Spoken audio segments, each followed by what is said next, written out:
find out anything you want to find out. What he does and how he does it. It's despicable.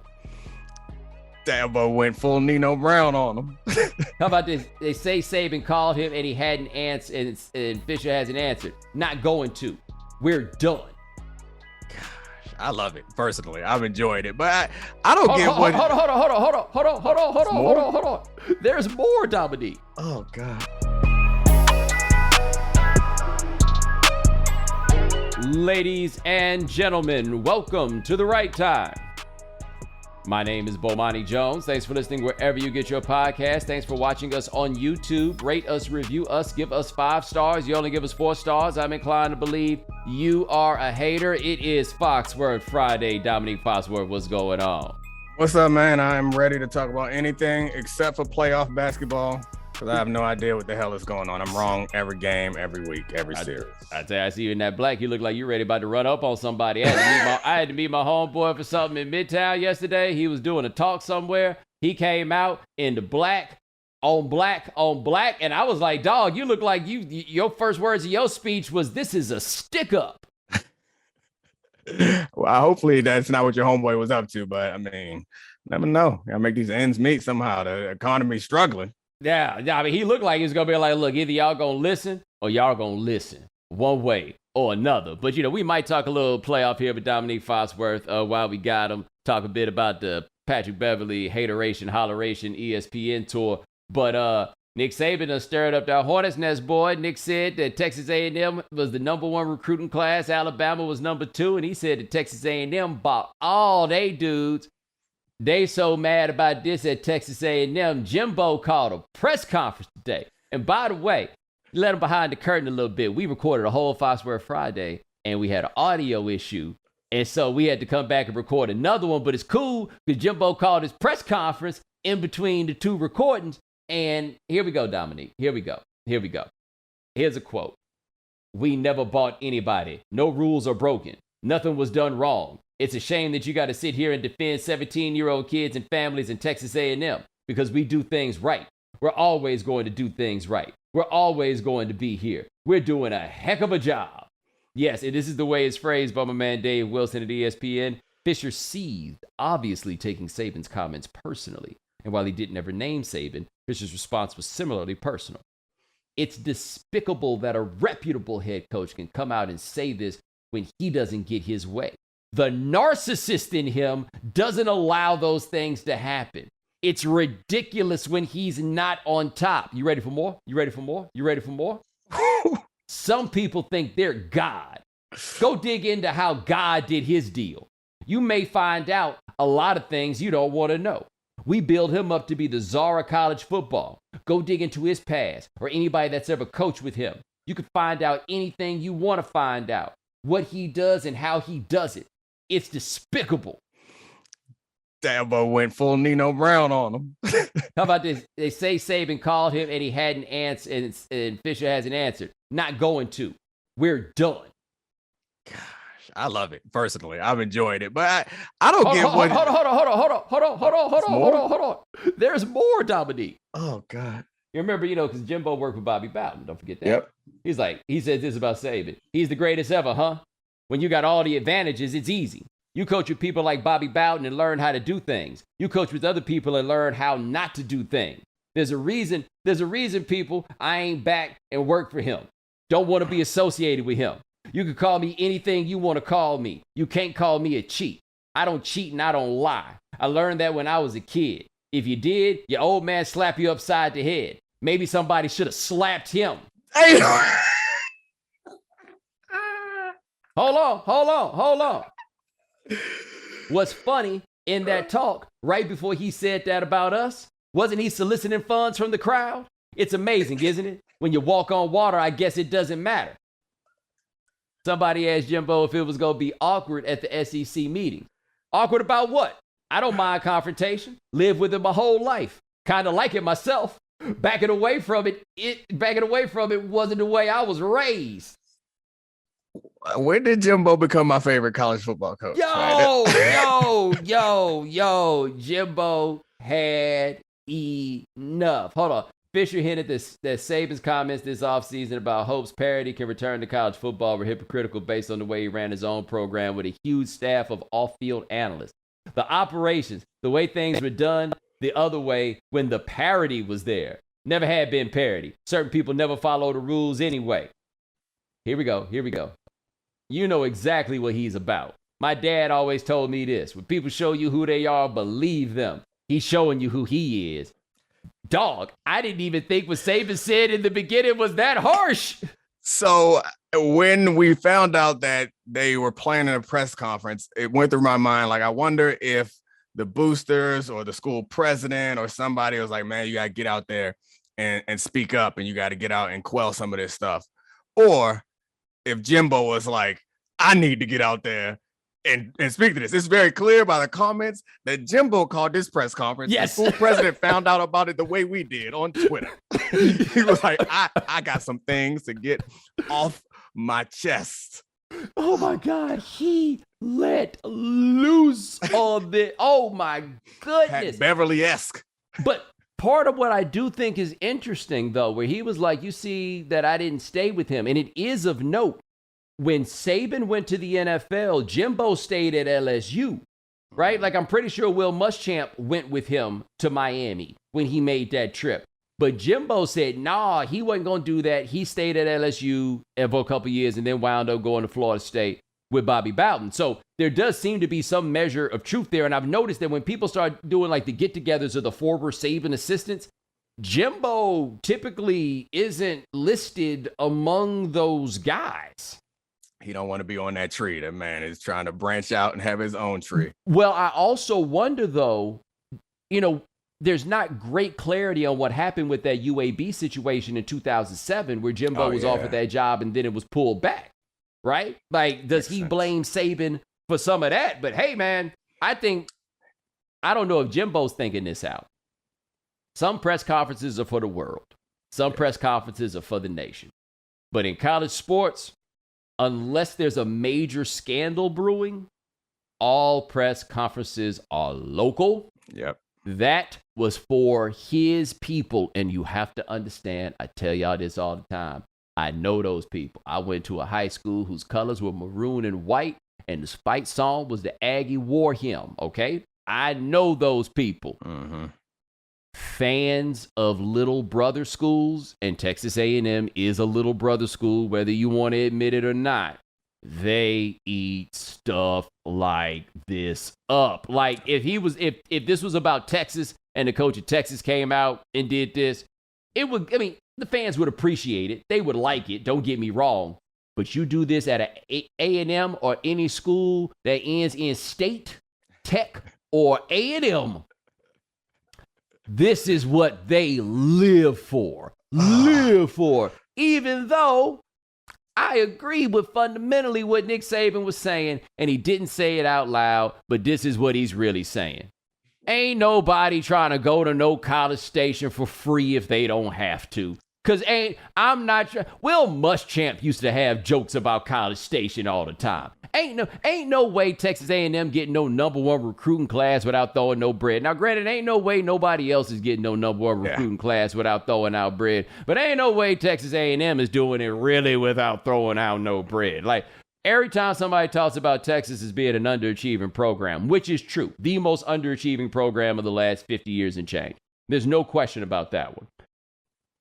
What does that say about Texas A&M? Because they still been little brother in that time. And by the way, the times when they were good in the intervening time period, what happened next? The NCAA showed up because they was giving people money. That's all I'm saying. They ain't never won without giving people money. The difference is you're allowed to give people money now, so nobody really understands what Nick Saban is talking about. I think that's what kind of rubs me the wrong way about Nick Saban. And maybe I'm too cynical, but I understand College Station is harder to get people to go to than Alabama, but I kind of assume that the top dogs have been finding a way to break a little off everybody the whole time. So this foolishness about parity, go back to the days of parity where people was following the rules. What? Like, right. Y'all was doing something too. Like, stop it, Nick. Don't be out here pointing fingers. Your house it may not be fully glass, but there's some panes there's some glass panes on your house that you need to protect. Yeah, well, I think there's that, right? And I also think, here's the thing about being the head coach of a major program. Don't nobody care what you say when it comes to paying. Yeah. You could say, don't pay these cats. They're going to go pay these cats, right? They're not going to leave this in the hands of your morality. Like, those people want to win just as bad as you want to win, and they're going to make the contribution that you want to make. Now, Jimbo, of course, makes the point. You talk about parity when y'all got all the money in the world to have a bunch of legitimate head coaches out here working as interns, right? Like, breaking down your film and everything else. And you go, like, Alabama, the thing that makes Alabama different than everywhere else, from what I've been told, I think Spencer was one telling me, he talked to somebody about this, and they were like, Alabama says yes to anything that'll make the football program better. Like, if Nick Saban comes in and says, I need a F-14 fighter plane because it's going to make the football team better, they will have an F-14 fighter plane out there. Like, they're that bottom line oriented about what it takes to get it done. And being in the SEC, they had all the money to go ahead and make that happen. So I think there's something to Jimbo being like, so the problem is you're just not number one right now, and you got an issue with it. I do think he's got an issue with competition with Jimbo, because remember this, I think this part gets forgotten. It fell apart for Jimbo at Florida State in a strange way, but I would make the argument that not even Nick Saban, I don't know if anybody's ever had a team more talented than the 2013 Florida State Seminoles. That is as dominant a machine as we have ever seen, and them being in a border state from Alabama, that was going to be a thing for Nick for a long time until Jimbo just decided he didn't want to do his job anymore and then got out of there. So this is brewing, I would say. Yeah, I mean, it just feels like, and this is the obvious thing, it just feels like they're losing their grip on power, in part because they've been squeezing too tight for so long. And this is not Nick Saban as an individual, it's the whole institution of college football. And now they've been squeezing so tight that some of the power spilled out and is spilling out into the boosters and the local businesses, which means that Nick Saban still don't have the power. Like, if someone is paying the players and it ain't you, that's who got the power. That's who has the influence. And it's either the people who are paying them or the players, which is the scariest thing for them. As we've seen more often now, is that since the school is not paying the players to work for them, which is what they're doing, then the school doesn't have much influence over them. Before, they were paying them with scholarships. And the kids were also, with the transferring rules, they were kind of stuck. And so you had leverage over them. And now we're in a situation where the transfer rules have changed and the money is not coming from you. And it's not even going like affiliated with your program. It's a local business. Like, I think that's the scary future that got Nick Saban all upset, because I kind of get where you're coming from, but I also feel like, Nick, you can't, first of all, you can't use the word parity, and you can't be upset about how things are changing and act as if you still don't have a decided advantage. Well, here's the difference, I would say, in the ways that payments are being dispersed now versus before. And this is where this gets to be weird. And if I were a coach, I don't know what I would do with this either, which is they were giving that money to grown-ups before, right? Like, they weren't giving that money to players. The money now, the checks are being cashed to them. Like, it wasn't players meeting the bag man at the bar to get the check. It was the gatekeeper that was running this. I'd always made the argument, the kids got no idea what the money game actually is. They just going on visits, trying to live out he got game, you know what I'm saying, and coming back. And they always make their own decision. Like, that's the thing. Maybe a dad is like, nah, you got to go there. You know what I mean? But the kid is always the one that actually makes the decision. The thing is, I can get him to go there. If you pay me, I can steer him in this direction, but it's always done with the appearance that the decision itself is legitimate. And so I think that's part of where this is a little bit different, where the decision might be legitimate, but the incentive structure is a bit more out front. And again, the money is not going to grown-ups. The money is actually going to wind up going to players, which again, I see how that gets to be mighty unwieldy, because now these cats, it's like that thing at Miami where that one player looked and saw another dude got a better NIL deal than him. And he was like, yo, run me my money or I'm going to run up out of here. Makes sense. I mean, it makes sense, but I guess where the reason why the Nick Saban thing has me hung up and a little confused is we assume that we give Nick Saban all this credit because he has so much success and he like comes off as like thoughtful And I mean, he seems to be thoughtful. This doesn't seem to benefit him. Like whining about this publicly. If you say all press conferences are local, who in that area, or is he just trying to defend himself because they about to start stinking? Nah, he made the mistake they always make. This was I saw it described as a Birmingham, Alabama event, which is to say, this is one of those, I'm in the room with my people, and they like, yo, why we ain't number one in recruiting no more, dog? And so you like, it's a booster function, and they always get in trouble at these booster functions. That's where Jimbo last year, I think he said they were going to kick their asses. Remember that? Yeah, I remember that was at a booster function. Like, this is the same type of thing. But A&M in all their little brother glory, because this is the thing I figured out about A&M, okay? What they struggle with there is understanding they don't know no black people. You understand what I mean?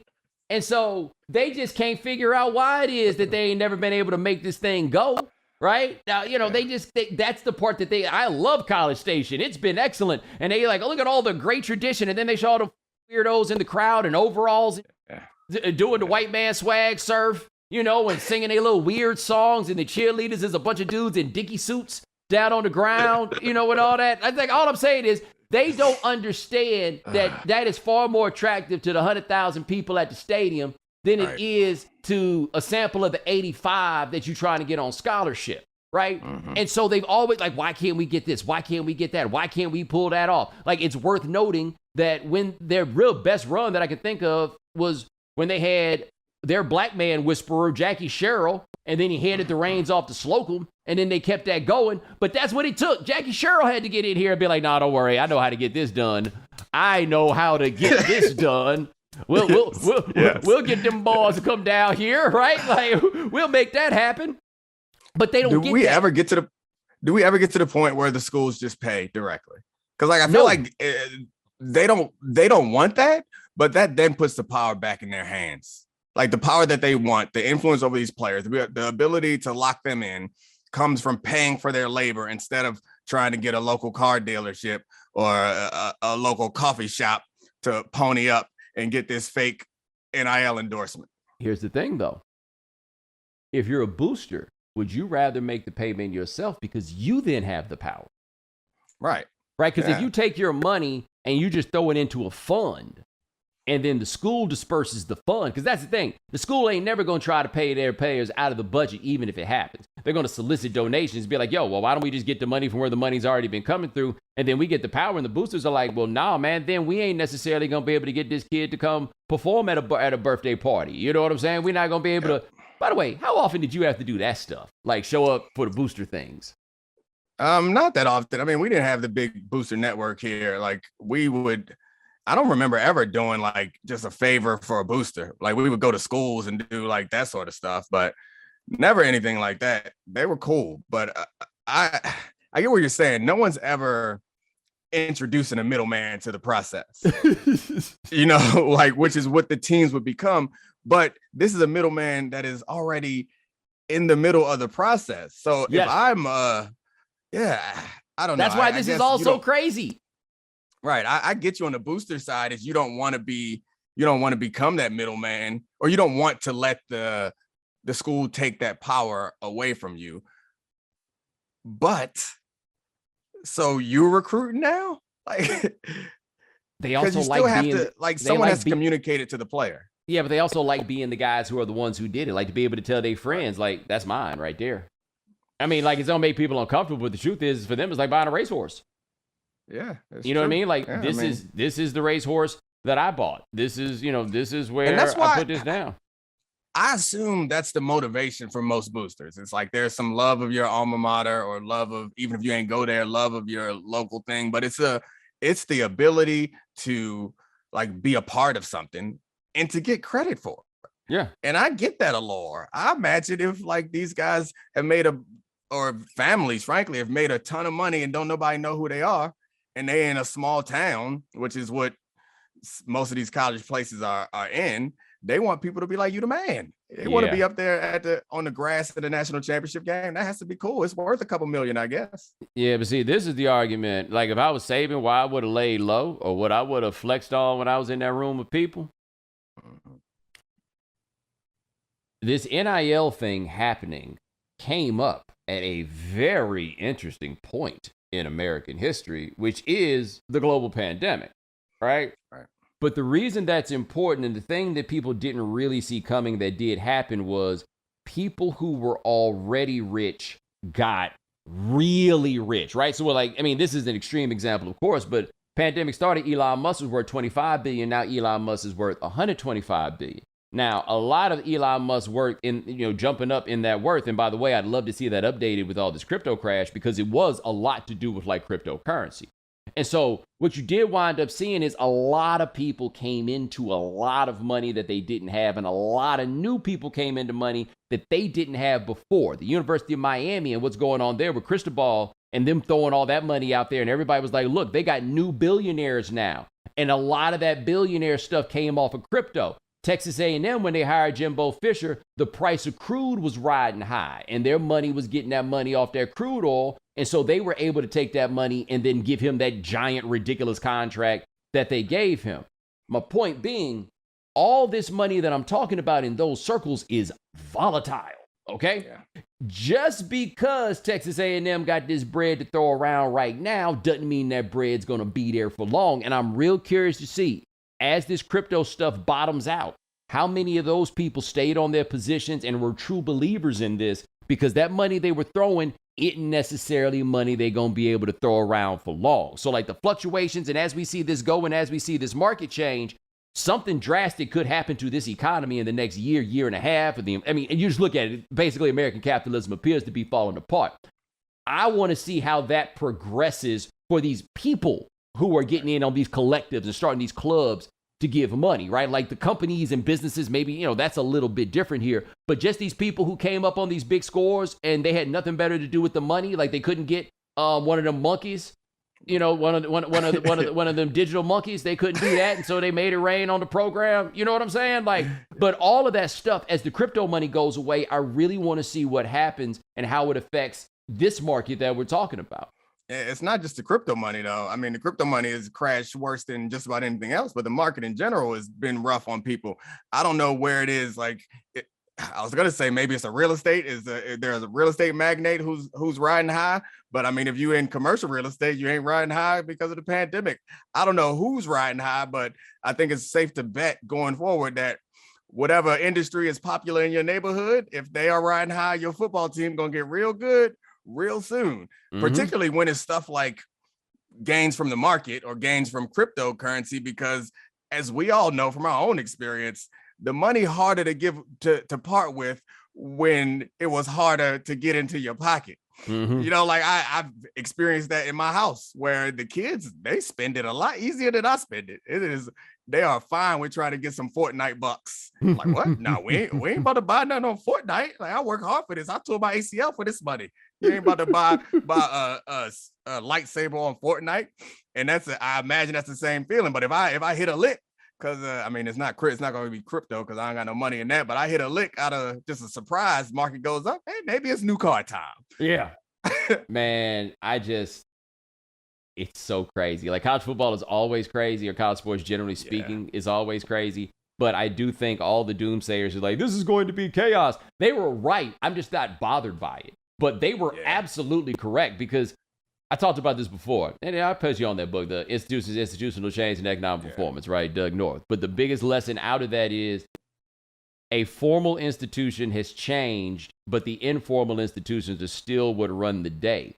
And so if we jump all the way into what the formal institution is, there's going to be a measure of chaos because nobody is ready for what that is, right? Like, the actual life hasn't caught up, except in this case, the game was always throw some money around and see what happens. And then a lot of money came around, and then you were able to do it out front, and everything flipped. Everything went over the place. I'm going to just tell you youngsters this, okay? Because I understand they offering y'all a lot of money, and it would be great because it'll give you the big reason to take the money is it'll give you a good head start for when you get out of school whether you go to the league or not, right? Like if somebody gives you 200,000, I would recommend to all of them, take a little chunk for yourself, but bank it all because you're going to need something to get started when you get out. It's a cold world out here, right? So if you can pull that off, have no loans, have like a couple hundred G's stacked up, you're going to wind up in a good place. However, that is not a good enough reason to go to a not good place. And all I'm saying is you would have to pay me $5 million a year to go to Texas A&M because I know that somebody else is willing to throw me a bunch of money too that will not require me to go to College Station. And I understand this right now. Those of y'all who are from up north and out west in those places, y'all think all the South the same, right? Like you think it's just all South. And I get you. I don't blame you for drawing that conclusion. Like I used to think New York and New Jersey were the same thing, but even though Brooklyn and Manhattan ain't the same thing, right? I get you. But y'all think all South the same. I'm trying to make sure y'all understand this. It's different kinds of South, okay? Like Oxford, Mississippi. They got that Confederate flag problem. At least they used to. They seem to get it under control. It's Paris, motherfuckers compared to Starkville. Okay, you understand what I'm saying here? You get where I'm coming from. Like that's all I'm telling y'all. South ain't all the same. Tuscaloosa versus College Station. I am going to Tuscaloosa. Time. Yeah, I was with you. I felt like I was on your side of this, telling all the Northerners, not that I'm not one of them, but tell them that the South is all the same until you just tried to convince me. Oxford, Mississippi is Paris, France compared to College Station. No, first of all, I said compared to Starkville, Mississippi. Oh, Starkville, okay. Right, number one. And number two, compared to College Station, I bet you would take Oxford. No question in my mind. None of them places. I'm dumb. That's what I'm trying to tell you. See, that's the problem. See, I was trying to tell you not all South the same, and you just heard Mississippi, and you did some up north shit. And you was just like, oh, there, Mississippi. Oh, there we go. I'm just trying to explain. No, I know that they say like I've been to Birmingham, I've been to a bunch of places, been to Atlanta, been outside Atlanta, and I know the difference between Atlanta and Georgia. Like I understand that, but I ain't been to the deep parts that you've been to because I don't. But that's what I'm saying. Like Starkville is more deep than Oxford is deep. Like that's what I'm trying to say. College Station is a lot more like Starkville than it is like Oxford. Because see, like you played in the ACC, and something that's really underrated about the ACC is the ACC doesn't really have terrible college town. Like honestly, the worst college town in the ACC that you played in might be Tallahassee, and they got FAMU in it. You know what I'm saying? Clemson. Yeah. But otherwise, you ain't got no place where you like, damn, this where we at. Yeah, Georgia Tech is in Atlanta for real Atlanta. Like it's really in Atlanta. It's not like we close to Atlanta. Like Maryland, we say we're in DC, but no, we actually close to DC. Georgia Tech is actually in Atlanta, and and then we got all the North Carolina tech schools and North Carolina schools, and that's like a liberal enclave in North Carolina out there. You know, going to Duke and UNC. NC State, maybe a little bit, but it's still the same. But it's still, but even still, Raleigh is not a bad place to be. You know, yeah, not at all. Like there's like Clemson is the closest one to being a place in the ACC where you got to be like, I don't know about that one. But like the SEC also doesn't have a lot of bad places until they started adding schools. So you get Texas A&M, Columbia, Missouri. I don't think that's really hitting off on a bunch. But like Fayetteville, Arkansas is not terrible. You know, like if you wind up there, you're not gonna be like, what am I doing? Starkville, Mississippi. Little different situation going on there. Like I wouldn't do Columbia, South Carolina, but it's not like, oh my God, I can't believe you live there. Pac-12 got like 3-4 places where I'm like, word, that's you, huh? Okay, I guess. Pullman, Washington, eh? Yeah, that sounds scary. Have you given any thought to like where you think this rest, because we're in a period of volatility right now as far as like it feels chaotic and unpredictable, but I don't see the NCAA getting, or the schools allowing the NCAA to regulate them in the future. So like the NCAA is going to be powerless really soon. But how do you think this ends up? Well, I do think it eventually, I can see it turning into like the Power Five becoming their own thing. But the problem is with that argument, the NCAA isn't the problem. Right. I mean, they are in the sense that they are like the representation of college sports to us. But I don't know why people think the Power Five folks would have different aims and goals than the NCAA would. Like, the problem I think that college football has in particular is the graduations between the divisions are too broad. You know what I mean? So, like, FBS, that means so many different things. Like, within that, it means different things within the Power Five. Like, they just aren't, there's too much variance for them to be able to make, like, catch-all rules that actually apply to everybody. Like, it's the closest thing to trying to negotiate a CBA for the football players. Like, what it means for quarterbacks is totally different from what it means for rookies and what it means for veterans and everything else, right? Like, there's not enough commonality between those schools. So I think they're going to break away, but then they're going to find out they ain't no better at running nothing neither. And it's going to be the same level of chaos. They don't have any, it's not like they want to break away to stop exploiting the kids. They're good with that. They don't have a problem with that. And it's just going to be more chaos until this whole thing collapses upon itself. So it has to, that's the question. It's like, it has to level out at some point or it will destroy itself. So, like, what is going to be the leveling state? Like, where will the power end up?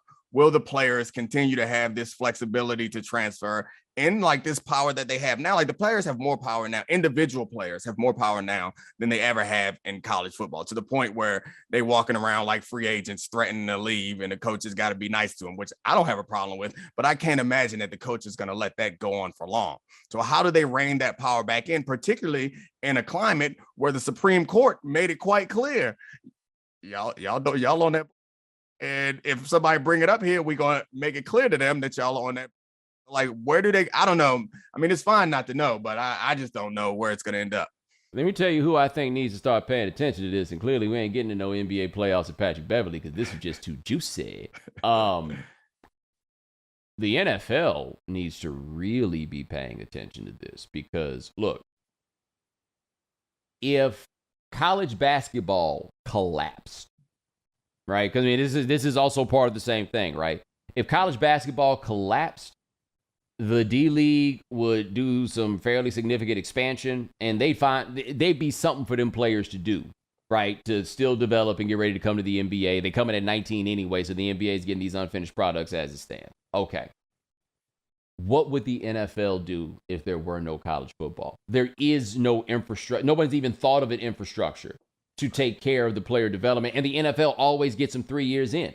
Right? Like, if I'm the NFL, I'm looking at this and I am really, somebody's got to take the job of, let's plan for worst case scenario. Now, the NBA seems to be operating a little differently, because the NBA is trying to compete with college basketball. Right. They are trying to get the best players to go play in G League, Ignite, or whatever this stuff is, and make it happen there. The NFL doesn't have those plans.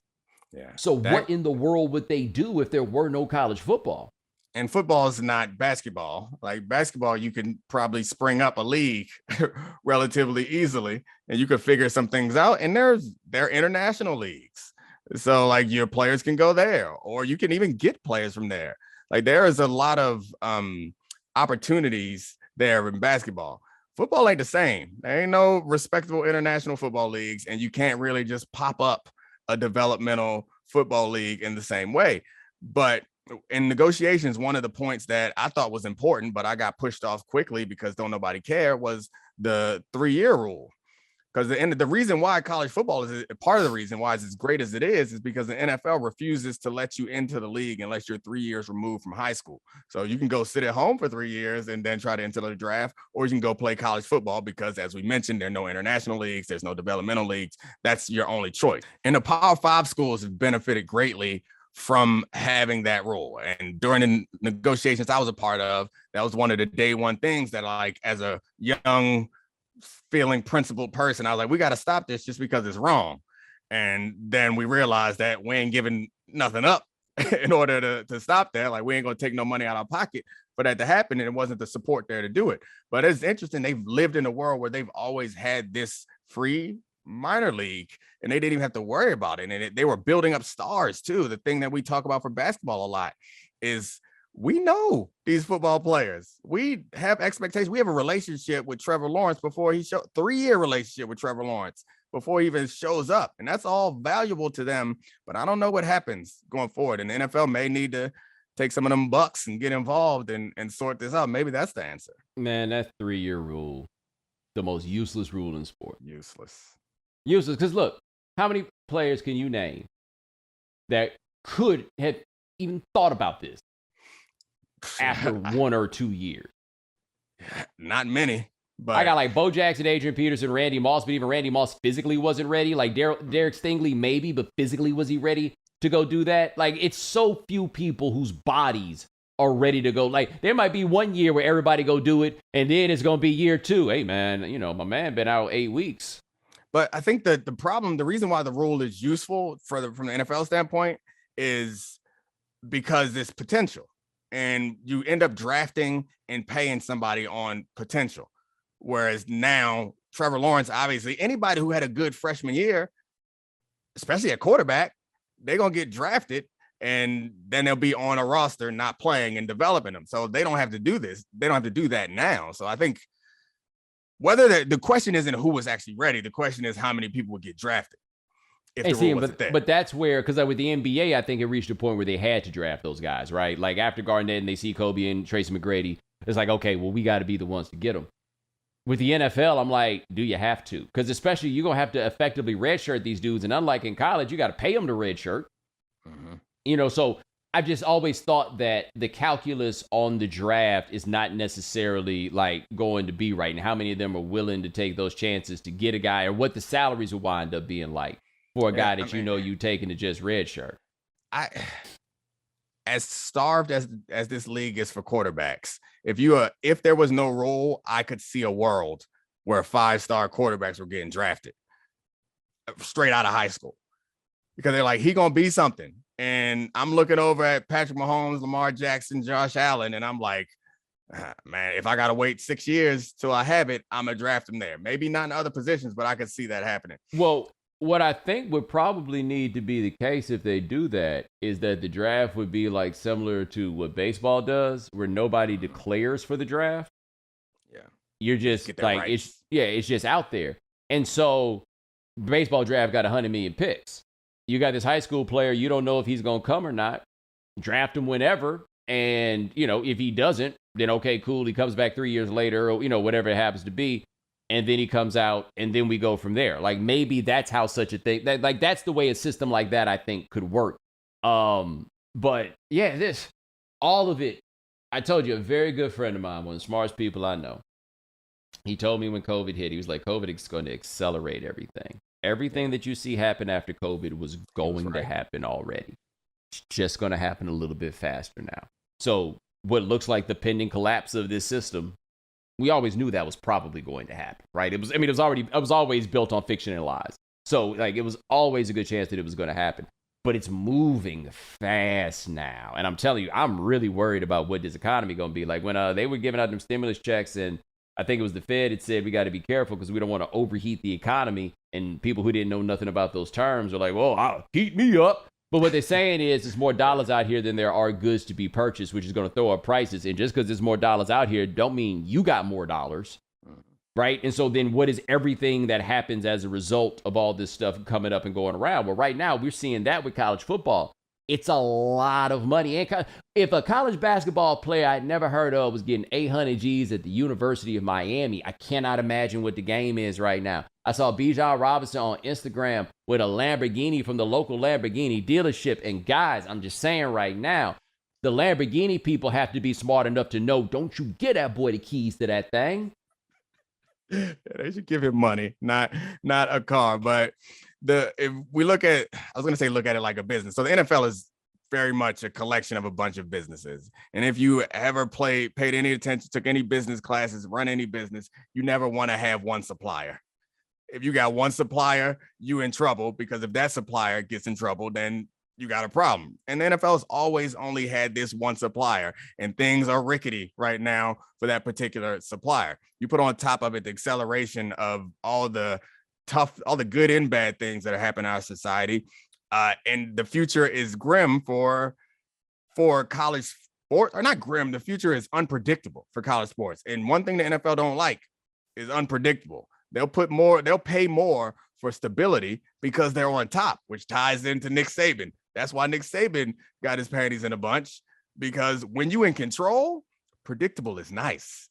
When you are at the bottom of the pyramid, you're like, Chaos. Give it to me. Who knows? Maybe we shake this thing up. I'll end up on the top of this thing. Yep. Got to play to win. Exactly. It's worth rolling the dice if you broke. If you rolling the dice when you got billions, you're like, why am I rolling the dice?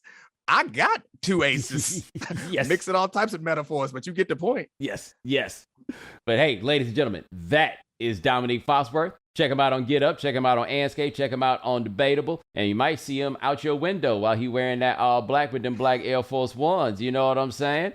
But first, I also want to tell you guys for the Right Time Book Club, June 13th is when we're getting started. The book is King of the World by David Remnick. It's a biography of Muhammad Ali, Pulitzer Prize-winning book. Check that out. Also, call the voicemail line, 860-516-4119. Tell us about that time you had to be the person to bring it home. Everybody messing up around you, but you had to step up, bring that thing home, like Domonique Foxworth at Western Tech in the year 2000. You know what I'm saying? I'm the quarterback now. You got to find a way to get that done. But ladies and gentlemen, thank you so much for joining us here on The Right Time. We do this 3 times a week. Gabe Bassane and Adi Khan handle things behind the scenes. Also, thank you for watching on YouTube. Rate us, review us, give us 5 stars. You only give us 4 stars. I'm inclined to believe you are a hater, and we'll talk to you guys in a couple of days. Take it easy.